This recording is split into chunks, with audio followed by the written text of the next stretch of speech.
ठरलं तर मग या मालिकेच्या आजच्या भागामध्ये सायली अर्जुनवर ओरडते की तुम्हाला ना खरंच काही कळत नाही. उलट हातातोंडाशी आलेला घास आता गेल्यासारखं वाटतोय आणि आता आपण कोर्टात हे सिद्ध कसं करणार आहोत की एरवी तर तुम्ही सगळे पुरावे कसे जमा करता आणि याच वेळेला नेमकं पुरावा तुम्ही मागे कसा सोडला. तुम्हाला कळतं की नाही. सायलीने अर्जुनला जाब विचारला. तसेच त्याचबरोबर पाठोपाठ अगदी प्रश्न विचारताच अर्जुन आता त्याच्या हातानेच तिचा तोंड दाबतो आणि म्हणतो की तू शांत बसलीस तर मला काय तर सांगता येईल ना. मग आता ती म्हणते हात काढा अगोदर. तो विचारतो का काढू नक्की, गप्प राहशील ना. तेव्हा ती म्हणते हो राहते गप्प, मी शांत बसते. तो विचारतो मला सांग ते पेंडंट आपल्याकडे ठेवून आपण काय अचीव केलं असतं. काही कोर्टात काय सांगितलं असतं. आपण ते पेंडंट साक्षीच्या घरून चोरलं. त्या पेंडंटच्या प्रूफ म्हणून काहीच उपयोग झाला नसता. उलट आपल्यावरच चोरीचे चार्जेस लागले असते.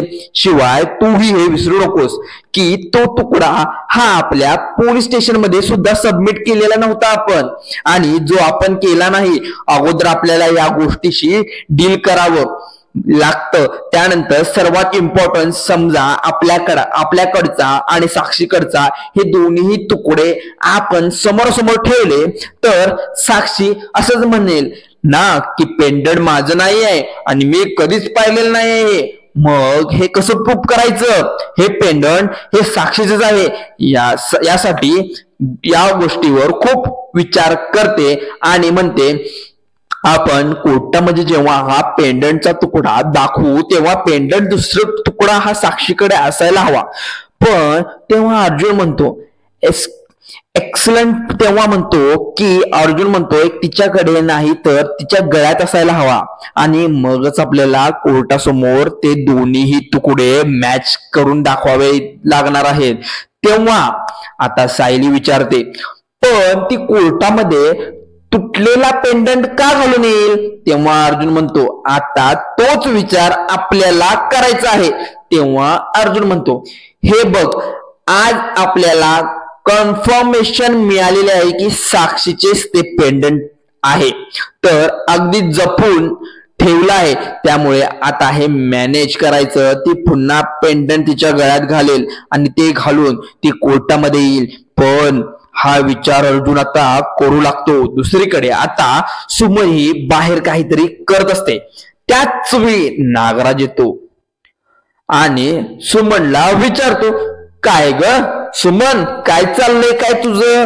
मग आता ती म्हणते कुठं काय चाललंय केले मी. तर मग आता नागराज पुन्हा म्हणतो अगं काही करत नाही ना, तो तर मोठा प्रॉब्लेम आहे.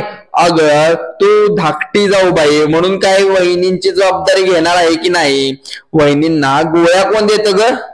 तेव्हा ती म्हणते मी पुढे. नागराज म्हणतो अगं दादा तिथे दमून भागून आलाय आणि तो गोळ्या देतोय, हे बरोबर आहे का. अगं जा तू गोळ्या दे की तिला. मग आता सुमन म्हणते ठीक आहे देते मी गोळ्या. मग आता सुमन तितक्यात तिथे जाते आणि म्हणते भाऊजी थांबा. तेव्हा रविराज म्हणतो का ग काय झालं. ती म्हणते अहो वहिनींना गोळ्या तर मीच द्यायला हव्या ना. अहो तुम्ही दमून भागून येता. सॉरी हा मी स्वयंपाक करत होते ना म्हणून मला लक्षात नाही आलं, म्हणून माझ्याकडून जरा चुकलं. त्यात आता तिथून उठते. मग रविराज म्हणतो अगं सुमन गोळ्या मी दिल्या काय किंवा तू दिल्या काय अगदी सारखं आहे ना. तेव्हा सुमन म्हणते हो. मग रविराज सांगतो अगं प्रतिमाच्या पोटात गोळ्या गेल्याशिवाय. तेव्हा सुमन सांगते अहो पण वहिनींना औषध देण्याची जबाबदारी मी घेतली आहे ना, मग मीच नको का लक्ष द्यायला हवं. तेव्हा रविराज म्हणतो अगं रोज प्रतिमा गोळ्या घेते की नाही ही जबाबदारी तुझी असते ना. मग आता सुमन सांगते अहो हो पण मी माझं जर काम तुम्हाला करायला सांगितलं तर माझं मन मलाच खात राहील. तेव्हा रविराज सांगतो बरं ठीक आहे बाई दे तूच दे तुझ्या वहिनींना गोळ्या. तर वहिनी तुम्हाला चालेल ना असं आता सुमन प्रतिमाला विचारतात. तेव्हा प्रतिमा म्हणते कुणीही द्या काय फरक पडतो. तेव्हा हे घ्या बरं हे घ्या असू दे. सुमन आता प्रतिमाला त्या गोळ्या देते. तर नागराज आता खूप म्हणजे खूप आनंद होतो. दुसरीकडे आता प्रियाचे साक्षी आणि महिपतला कॉल केलेला असतो. ते दोघेही जरा टेन्शन मध्ये असतात. मग प्रिया म्हणते नक्की काहीतरी गडबड आहे. साक्षी कारण घरचा डॉक्टर असता कोणी जातं का ग बाहेर असं डॉक्टरकडे, कारण अर्जुन सायली कन्फर्म खोटं बोलून वेगवेगळीकडे कुठेतरी गेले असतात. साक्षी ओरडते अगं कुठेतरी नक्की म्हणजे कुठे, तुला माहित आहे का? तेव्हा प्रिया म्हणते अगं नाही माहित, ते मला काहीतरी प्लॅन करून एक्सप्लोटिव्ह निघालेले आहेत, म्हणजे एक्सक्लुझिव्ह एकदमच निघालेले आहेत. मग कन्फर्म झालंय की मला मग सांग. महिपत हा खूपच चिडतो आणि म्हणतो काहीतरी कुठेतरी जरा नीट सांगता येत नसेल ना तू आता फोन ठेव, असं म्हणून तिच्या जोरात ओरडतो. आणि ते आम्हाला डोळ्याला झोप नाही, त्यात तुझी कटकट पण नको. मग आता प्रिया म्हणते अहो असं काय करताय अण्णासाहेब, जे काही आहे मला कळेल, तुम्हाला सांगायचं हे तुमचं तुम्हालाच माहित. तुम्ही जे काही सांगता तेव्हा महिपत ओरडा करत तुला अशा अर्धवट बातम्या देण्यासाठी ठेवले काय ग? हा असा अंधारात बाण मारतेस, अगोदर बंद कर नाहीतर तोच बाण घेऊन तुझ्या भोगसेन. तर साक्षी म्हणते एक मिनिट अण्णा, एक मिनिट, असं म्हणून अण्णांना गप करते आणि प्रियावर वैतागते. म्हणजे तुझ्याकडे काही कॉन्क्रीट प्लॅन आहे काय ग दोघांचं? तर असेल तर सांग, फोन ठेव, कारण आम्हाला ऑलरेडी खूप टेन्शन आलंय. तर टेन्शन काय आहे झाले तर विचारते. तेव्हा साक्षी जोरात ओरडून सांगते चोरी झाली आमच्याकडे. हे ऐकून प्रिया धक्का बसतो. ती विचारते काय साक्षात महिपत शिर्केच्या घरी चोरी? अशी चोरी करण्याची हिंमत कोणी केली? साक्षी तू काही थापा बिपा मारत नाही ना मला? तेव्हा आता साक्षी म्हणते एक मिनिट थांब जरा, आता तुला दाखवते, एक मिनिट, असं म्हणून ते पटकन फोटो क्लिक करते आणि प्रियाला सेंड करते. तेव्हा प्रिया आता सगळे फोटो हातात पाहते. त्यामध्ये साक्षीने आता जे शूटचे ठसे चिखलाचे पडलेले असतात ना ते सुद्धा फोटोचे पाहते आणि म्हणते खरंच ग साक्षी तू खरं बोलते खरंच की? हे काय? महिपत रागात म्हणतो सारखं सारखं खोटं बोलायला आम्ही काय प्रिया मधुकर आहोत का? तेव्हा प्रिया म्हणते अण्णा सर अहो मला टोमणे मारण्यापेक्षा चोरी कोणी केली ना शोधात येते का बघा, चोर सापडतो का बघा. ती फोन ठेवते. तो दुसऱ्या दिवशी सायली आता तुळशीला पाणी घालते आणि तिचं सहज लक्ष झाडून काढण्यात असणाऱ्या विमलकडे जातं. तर विमल कंबर दुखते म्हणून दुखत असते. तेव्हा विमला सारखी कंबरेला हात लावून त्यानंतर झाडूच खाली टाकते. सायली हे सगळं पाहून आता समोर आणि विचारते काय हो विमलताई, तुमची कंबर जास्त दुखते का? तुम्ही आराम करा, मी करते, काम करा. मग विमल म्हणते हो सायली, अहो एवढंच काय, मी पटकन घेते झाडून. मग आता सायली म्हणते अहो तुम्ही जरा वेळ जाऊन आराम केला असता तर तुमच्या खोलीमध्ये तुम्हाला बरं वाटेल. मी ना घेते झाडून घेतल्यानंतर विमल म्हणते सायली म्हणते आता मी ओरडेन हा तुमच्यावर, जा आणि जाऊन झोपा, मी करते म्हटलं ना तुम्हाला. मग आता विमल सायलीचा हा मोठेपणा खूपच भावतो आणि ती विचारते आई खरंच कधी ना कळत नाही तुम्ही माझ्या मालकीनबाई आहात की माझी बहीण? मग आता सायली विचारते आता बहिणीचा ऐकणार आहात की मालकीनचं? हक्क गाजवून तेव्हा विमल म्हणते नाही जाते मी. मग तिला सायली आराम करायला सांगते आणि स्वतः झाडून घेऊ लागते. मग आता सायली म्हणते की खरं तर पाणी ओतूनच ना जरा झाडून घ्यायला हवं, कारण सगळं काही स्वच्छ होईल. असं म्हणत ती पाणी आणण्यासाठी आतमध्ये जाते. तेवढ्यात प्रिया नेटवर्क का मिळत नाही आज असं म्हणून लगेच बाहेर पडते. आल्याबरोबर तिला आता त्या शूजचे ठसे दिसतात आणि जे साक्षीच्या घरात ठसे असतात ना सेम तसे चिखलाने आत आले असतात. प्रियाला मोठा धक्का बसतो आणि ती त्या दिशेने जाऊ लागते. आता पाणी घेऊन बाहेर येते आणि बाहेर आल्यानंतर ती प्रियाकडे पाहतच राहते. मग आता सायली पटकन त्यावर पाणी टाकते आणि म्हणजे बाजूला हो चल मला पटकन साफ करू दे. त्यावेळी आता प्रिया मनात विचार करते जर साक्षीच्या घरामध्ये शूजचे ठसे होते ना ते सेमच दिसत आहेत, पण सायलीने नेहमीसारखी इथे तडमडलीच. तेव्हा ती समोर असल्याने शूज पाहते तर शूजला आता चिखल लागलेला असतो. आता ती बरोबर पाहते, सर्व धक्का बसतो. मग आता तिला पुन्हा एकदा शूजच्या ठसांचे फोटोज आठवतात. तर थोडस काही ना क्लिक झालेलं असतं की ते अर्जुनच्या बोटाचे ठसे तर नसतील त्यावेळी बुटाचे ठसे तर नसतील त्यावेळी ती सायली म्हणते, ऐक ना सायली, ह्या सगळ्या चपलांच्या तिकडे ठेव, आता व्यवस्थित स्वच्छ करता येईल. तेव्हा सायली हसूनच म्हणते, का हा कधीतरी ही काम सुद्धा करणं, त्यानंतर आता म्हणजे ही या बुटांना किती चिखल लागलाय, मी धुवून आणते हा. हे बूट तुला सायली मनात विचार करू लागते, एवढे काम आज कशी काय मग करणारे प्रिया क्या बूट धुवायला निघाले.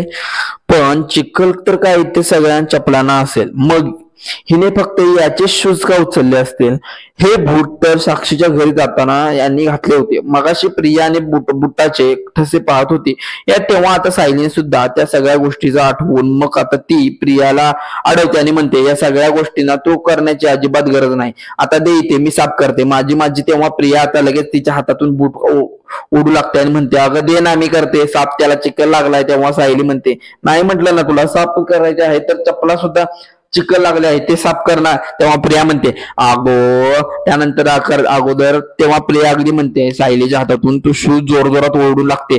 मग सायली सुद्धा आता चांगला जोर लावते आणि म्हणते, एकदा म्हणून तिला अगदी स्पष्टपणे सांगते, बुटाला दुसरं कोणी हात लावलेले यांना आवडत नाही आणि मलाही आवडत नाही. आणि जर तुला मदत करायची असेल ना तर जा स्वयंपाकघरामध्ये जा आणि भाज्या चिरून ठेव.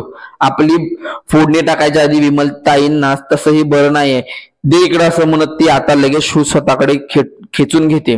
तेव्हा नेटवर्कसाठी आलेली ही प्रिया अर्जंट कॉल आला म्हणून नेटवर्क मिळालं नाही म्हणून बाहेर येत असते. तेव्हा प्रिया आतमध्ये जाते. तेव्हा म्हणते, मनातच विचार करते, हे बूट प्रियापासून ना लपवून ठेवायला हवे असं म्हणत असते.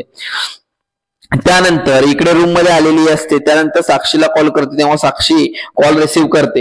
हो बोल, काय म्हणतेस. त्यावेळी प्रिया सांगते, अगं साक्षी, कन्फर्म, एकदम कन्फर्म हवे ना, इन्फॉर्मेशन हवे ना, एकदम करेक्ट इन्फॉर्मेशन. त्यासाठी अगोदर फोन स्पीकरवर टाका आणि अण्णा सरांना सुद्धा ऐकू देत की मी किंवा मोठं काम केले तुमचं. साक्षी विचार करते, नक्की नेहमीसारखा असा भिजलेला फटाका लावायला जाशील मग माझ्या अण्णा हे तुला पेटवून देतील. तेव्हा प्रिया म्हणते, नाही ग, खरंच म्हणजे खरंच एक खूप मोठी सॉलिड न्यूज आहे. तेव्हा साक्षी आता अण्णाला मोठ्या आवाजात देऊ लागते, अण्णा या इकडे. मग दुसरीकडे सायली ही रूम मध्ये ते शूज घेऊन येते आणि तेव्हा अर्जुन तेव्हा पाहतो आणि म्हणतो, अगं काल चिखल झालेला त्या शूजला इकडे कशाला घेऊन आली, खराब झाले आहेत ना ते शूज. तेव्हा ती म्हणते, सांगते, थांबा अर्जुन. म्हणतो, इकडे कुठे बाथरूम मध्ये चाललेस तू, थांब 1 मिनिट, जरा गोंधळ झालाय असं म्हणून ती थेट बाथरूम मध्ये जाते. ती शूज घेऊन जाते. साक्षीने महिपतला बोलावून घेतलेलं असतं आणि फोन स्पीकरवर देखील टाकलेला असतो. तेव्हा सांग, अण्णा आले आहेत का. साक्षी म्हणते, हो आलेत. मग आता तुझ्या खोलीतला फोटो मला पाठवलेला होता बरोबर आहे. साक्षी म्हणते, हो, काय झालं पुढे. तेव्हा प्रिया सांगते, मी नीट लक्ष देऊन पाहिलं तेव्हा महिपत म्हणतो, अरे वा, तू नीट बघितलं का, अगदी बघ, कुठल्या मैदानात तुझा सत्कार ठेवायचा, मग बोल चिचुंद आहे. तेव्हा प्रिया आता वैतागते आणि म्हणते, ओ अण्णा, खरं सांगते, मी नीट बघून सांगते, फोटोमध्ये जमिनीवर एक बुटाचा ठसा उमटला होता आणि तो ठसा एक चोराच्या बुटाचा होता बरोबर. तेव्हा साक्षी म्हणते, हो. मग प्रिया सांगते, अगं तसेच ठसे ना सेम आमच्या घराबाहेर होते आणि ते दुसऱ्या कोणाचे नसून अर्जुनच्या बुटाचे होते. हे महिपत आणि साक्षीला जबरदस्त धक्का बसतो. तर प्रिया सांगते, याचा अर्थ तुमच्या घरी चोर करणारा चोर हा दुसरा कोणी नाही, तो अर्जुन असावा. आता साक्षी आणि महिपतला जबरदस्त असा धक्का बसतो. इकडे सायली किचन मध्ये काम करत असते. पण आता प्रियाचा ती विचार करत ती म्हणते, प्रियाचं डोकं कसं चाललं ना मला चांगलंच माहित आहे. आता तिला आमच्या संशय आला असेल की पाहायला. आता दुसरीकडे महिपत चिडतो आणि म्हणतो, हे बघ चिचुंद्रे, ही जर बातमी खोटी निघाली ना तुला काही हानींना असा विसरणार नाहीस आयुष्यात. तेव्हा प्रिया सांगते, आवळ खोटं निघणार नाही, हे ना अगदी 100% खरं आहे. हो, तुम्हाला तुमच्या घरी चोरी झालेले आमच्या इथं सापडलेला आहे चोर. बघा, आता घराबाहेर ठसे बघितलेले असणार ना, तुमच्या नक्कीच लक्षात येणार आहे. आता एक काम करा ना, पोलीस कन्फर्मेशन करा, म्हणजे पोलिसांना कॉल करा आणि जाऊन सांगा अर्जुन तुमच्या घरी चोरी केली आहे. तेव्हा महिपत म्हणतो, अरे वा, पण कोर्टामध्ये काय दाखवायचं, त्या सुभेदाराचा चिखलाचा माखलेला बोट काहीकडे सायली आत प्रियाच्या रूम जवळ आलेली असते आणि तिच्याकडे पाहत राहते. मग दुसरीकडे महिपत ओरडतो, अगं इथे चोरी झाली तरी पोलिसांना सांगायची सोय नाही, कारण जर पोलीस घरी आले तर माझी 100 लफडी म्हणजे अगदी 113% हे बाहेर पडणार आहेत. कारण तेव्हा प्रिया म्हणते, अहो काय करायचं ते पण काही संधी सोडू नका, सांगितले मी तुम्हाला, अगदी 100% खरं आहे. सायली हे बोलणं ऐकून मनात विचार करू लागते, नक्की महिपत बरोबर बोलत असणार आहे. अशा सगळ्या बातम्या ह्या इथून तिथे जातात. तेव्हा प्रिया म्हणते, अहो पण तुम्हाला का कळत नाही, असं म्हणून तिचं लक्ष मागे जातं तर सायली समोर उभी असते. तेव्हा आता सायली हसतच आतमध्ये येते आणि काही न ऐकल्यासारखं तिला म्हणते, काय ग? तेव्हा प्रिया विचारते, तू इथे काय करतेस? कारण प्रिया खूप घाबरली असते. सायली सांगते, अगं मी तुझ्यासाठी कॉफी घेऊन आली. पण तू कोणाशी बोलत होतीस मैत्रिणी बरोबर? तेव्हा प्रिया खोटं सांगते, हो मी कॉलेजच्या प्रोजेक्ट बद्दल बोलत होते. कसं आहे ना, तू कान लावून ऐकलं असेल, एक संधी सुद्धा सोडू नकोस हा. आता तेव्हा सायली असत म्हणते, अगं कसं ऐकणार, मी येण्या अगोदरच तू फोन बंद केलास ना. तेव्हा प्रिया म्हणते, हो तेही बरोबरच आहे, आणि कॉफी द्यायला आलेली ना, मग दे ना. तेव्हा सायलीच्या हातामध्ये कॉफी घेते. त्यावेळी आत घेऊन चाललेले असते. नक्की ती पुन्हा सायली म्हणते. त्यावेळी सायली आता तिथून जाते. मग आता सायली बाहेर येऊन मनातच विचार करते, प्रियाला आपल्यावर संशय आला आहे, यांना आता सांगायचं हवं, कारण यांना सांगायलाच हवं, कारण यांच्याच बोटाची ठसे आहेत. म्हणून रूमच्या बाहेर जाते. अगोदर दार बंद करून घेते. अर्जुन विचारतो, काय चाललंय, काय तुझं चिखलाचे माकले शूज इकडे घेऊन आले तेव्हा, आणि मग बाथरूम मध्ये काय ठेवले, पटकन पुन्हा बाहेर काय जाते आणि चाललंय नक्की तुझं काय चाललंय, सांग मला जरा. सकाळी जेव्हा बागेत होते ना तेव्हा प्रिया सुद्धा तिथेच होती. अहो तिच्या माझ्याकडे फार लक्ष नव्हतं, पण तुमच्या बुटाचे ठसे ना तिथे उमटले होते. म्हणजे तुमच्या बुटाच्या ठशांकडे ते अगदी निरखून बघत होतील. कारण माझ्या जेव्हा हे लक्षात आले तेव्हा मी त्यावर पटकन पाणी टाकलं. तेव्हा अर्जुन म्हणतो पुढे. त्यावेळी सायली म्हणते, अहो तिने तुमचे ते बूट उचलून घेतले आणि लगेच म्हणायला लागले की मी स्वच्छ धुवून आणते बूट म्हणून. तेव्हा सायली आता घडलेली पुढे प्रसंग सर्व सांगू लागते. मग काहीतरी म्हणजे काहीतरी गडबड आहे, नक्की तन्वीना खात्री पडते. तिला हे माहीत झालंय, मग ती स्वतःहून असं कधी करणार नाही. तर सायली म्हणते, हो मलाही असं वाटतंय. तेव्हा सायली म्हणते, हो ना, म्हणून जबरदस्तीने मी तिच्याकडून ते शूज खेचून घेतले आणि इकडे दे आणून. काल आपण महिपतच्या घरी जेव्हा गेलो होतो ना तेव्हा तुम्ही हेच शूज घातले होते बरोबर. तेव्हा अर्जुन म्हणतो, हो सायली सांगते ते अर्थात बरोबरच आहे. प्रिया तुमच्या त्या बुटाच्या ठस्यांचे एवढे निरखून पाहत होती ना, तसे ठसे सेम महिपतच्या इथे घरामध्ये उमटलेले असतील का? तेव्हा आता अर्जुन ते सर्व प्रसंग आठवतात आणि खिडकीतून आतमध्ये जातात. ते त्या फरशीवर ठसे उमटलेला असणार. मग आता सायली म्हणते, अहो कोणाची तरी नंतर फोन बोलत होती अगदी हळू आवाजात. मग मी तिला विचारलं कोणाशी बोलते, तर म्हणाले मैत्रिणीशी बरोबर बोलते. मग माझी पूर्णपणे खात्री आहे की सगळं ना महिपतला सांगत असणार. माहित आहे चिखलाचे असे बूट इथे घेऊन आलेली तुम्हाला आठवलेले की त्यानंतर तिने फोन सुद्धा केलेला. अर्जुन असतो आणि म्हणतो ब्रिलियंट असं म्हणून तिथे कौतुक करतो, टाळ्या वाजवतो आणि म्हणतो, तू अर्धी वकील आहेस हा, मला माहित झाले आता. तू अगदी डिटेल सुद्धा हुडकत असं, म्हणजे माहिती शोधत असतेस, हुशार आहेस तू, माहित आहे मला. तेव्हा सायली आता लाजते आणि म्हणते, हा उगीच माझं कौतुक करू नका. आता मग तो म्हणत आहे तू हुशार आहेस. बरं तुझ्या हुशारीसाठी यावर बक्षीस हवं आहे तुला.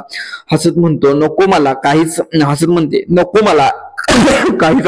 अर्जुन तुझं उत्तर मला काही माहित होतं. तेव्हा अशा हुशार बायकोसाठी म्हणजे सायली तू साठी माझ्याकडून तिला भेट म्हणून मिळाली आहे, एक रोमॅन्टिक डेट असं म्हणून अर्जुन आता तिला तशी गुड न्यूज सांगतो. तेव्हा सायली आता हसते आणि म्हणते, हे बक्षीस माझ्यासाठी आहे, तुमच्यासाठी आहे. तेव्हा अर्जुन म्हणतो, पकडलंस ना शेवटी तू. मग मी माझ्या हुशारी स्मार्ट बायको बरोबर बाहेर कुठे जात नाही. त्यावेळी सायली म्हणते, अहो कालच गेलो होतो ना आपण अगदी जोडीने डेटवर महिपतच्या घरी, असं म्हणून ती आता हसते. त्यावर ते अर्जुन सुद्धा म्हणतो, ते तर आपलं काम होतं आणि तिकडे सक्सेस आपण एकत्र डेटवर सेलिब्रेट करू शकलो नाही ना, आपण आता नकोच करायला. कारण अर्जुन म्हणतो नाही आता अजिबात यामध्ये काही चेंज होणार नाही, उद्या आपण डेटवर जातोय म्हणजे जातोय. तेव्हा आता सायली असते आणि खूपच प्रेमाने त्यांच्याकडे पाहते. तर अर्जुन ठरलं तर मग म्हणून दोघे हातामध्ये हात ठेवतात. मग आता त्या दोघांना सगळा प्लॅन प्रियाने ऐकलेला असतो की दोघे बाहेर कुठेतरी जाणार आहेत. अगदी दाराला कान लावून सगळे ऐकत असते, अगदी दाराला कान लावून पाहत असते. बघा सायली माझ्या इथे कॉफी घेऊन आली ना, तेव्हाच मला डाऊट आला होता. काही ना काही शिस्त आहे डोक्यात. आता हे प्रकरण काही सरळ नाही. हे दोघे कुठलाही नक्कीच कुठल्या दुसरा पुरावा शोधण्याची बाहेर जाणार आहेत. दुसरीकडे दामिनी तिच्या ऑफिसमध्ये बसलेली असते. आता तेवढ्यात महिपत तिथे येतो, लगेचच नॉक करतो. त्यावेळी दामिनी बघताच म्हणते तेव्हा महिपत आतमध्ये या. वा वा वा देशमुख बाई, मस्त एसी मध्ये बसून तुम्ही गारगार वारा खाताय. हो इथे आम्हाला घाम फुटलाय. इथे कशी लढाई लढायची, पुढे काय करायचं हे सांगणार की नाही. तर त्यामुळे आता देशमुख बाई म्हणतात आपल्याला काही समजायला पण नाही. तर तेव्हा दामिनी आता म्हणतात बर महिपत तिथे बसतो तेव्हा बसा म्हणून सांगतात. लगेच त्याला पाणी तिथे म्हणते, पाणी देतात आणि म्हणतात एक नीट शांतपणे सांगा की नक्की झाले तरी काय. पाण्याचा ग्लास आपटतो, पाणी पित नाही. मग आता महिपत म्हणतो आता सगळं काही होऊन गेल्यानंतर सांगणार आहात का तुम्ही देशमुख बाई. आहो माझ्या घरात जो घेऊन गेला ना तो दुसरं तिसरं कोणी नाही, अर्जुन सुभेदार होता चोरी केलेला. तर समजून तेव्हा दामिनी म्हणते अशा सिच्युएशन मध्ये नॉर्मल माणूस पॉलिटिशियन मध्ये जाऊन कंप्लेंट करतो.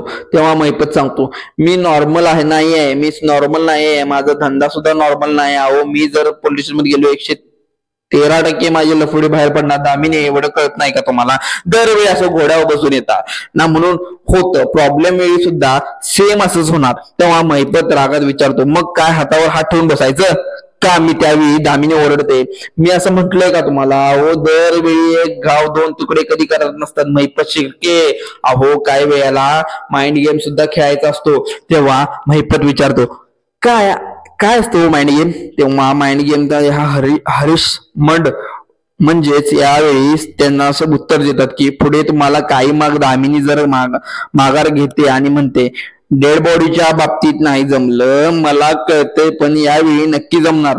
कॉन्फिडन्स मी तुम्हाला सांगते. तेव्हा महिपत म्हणतो आपल्याला तुमचं माइंड गेम वगैरे काय कळत नाही. आपल्याला एकच जमते, एकच गेम जमतो. बेंच मध्ये दगड दाबायचा आणि बेचकीमध्ये दगड टाकायचा आणि टाचकन समोरच्या टाळ फोडून टाकायचा असं म्हणत असतो. रक्तबंबाळ झालेला पाहिले तेव्हा सांगतो दगड धोंड्यानं अगोदर बाहेर या शिरके आणि शांतपणे मी काय सांगते ना ते जरा ऐका म्हणजे टेन्शन ना जाईल तुमचं. म्हणजेच पुढे काय करायचं हा सगळा प्लॅन ते आता महिपतला सांगू लागते.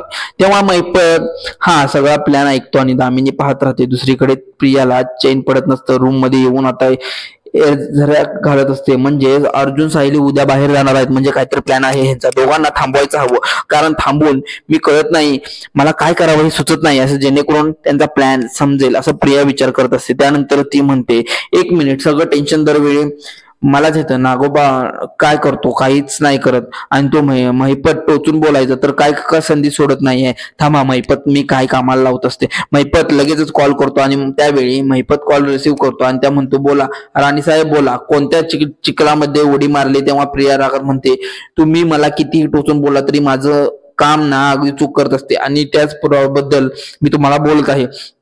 तुम्हाला कॉल केलेला ना त्यावेळी सांगितलेलं ना महिपत. तेव्हा प्रिया म्हणून लागते मी अर्जुन आणि सायली बोलणं ऐकलं चोरून. तेव्हा दोघे आता म्हणत असतात अहो उद्या म्हणजे आपण डेटवर जायचंय. साक्षी विरोधात काहीतरी नवीन पुरावा सापडेल आपल्याला. थांबायला हवं कारण थांबवायला हवं यांना. अर्जुन म्हणाला आहे की काही झालं तर उद्या प्लॅन हा आपला झालाच पाहिजे, गडबडीत व्हायला नको. मग पुढे जाताच ते तिकडे जाऊन तेव्हा प्रिया म्हणते अहो असं काहीतरी करा आपण थांबवायला प्लॅन हवाय त्यामुळे यांचं प्लॅन सक्सेस होऊन द्यायचं नाही. एकटी असं शक्य होणार त्यांना महिपत म्हणतो, असं शक्य होऊ देणार नाही मी. तू काळजी करू नको, सोडून दे विषय. धमाका तेव्हा आता महिपत म्हणतो, बोलून बोलून प्रियाला घाबरवतो. नक्की यामध्ये प्लॅन केलाय आता. आता मित्रांनो, पुढील भागामध्ये अर्जुन सायली अगदी रोमॅन्टिक झालेले असतात, त्यामुळे आता एकमेकांना हातात घेऊन डान्स करत असतात. सायली अर्जुनला म्हणते की केस बद्दल अजिबात बोलायचं नाही. आता थोडा वेळ केसचा विषय बाजूला ठेवून आपण आपल्या उज्ज्वल भविष्यामध्ये बोलूया.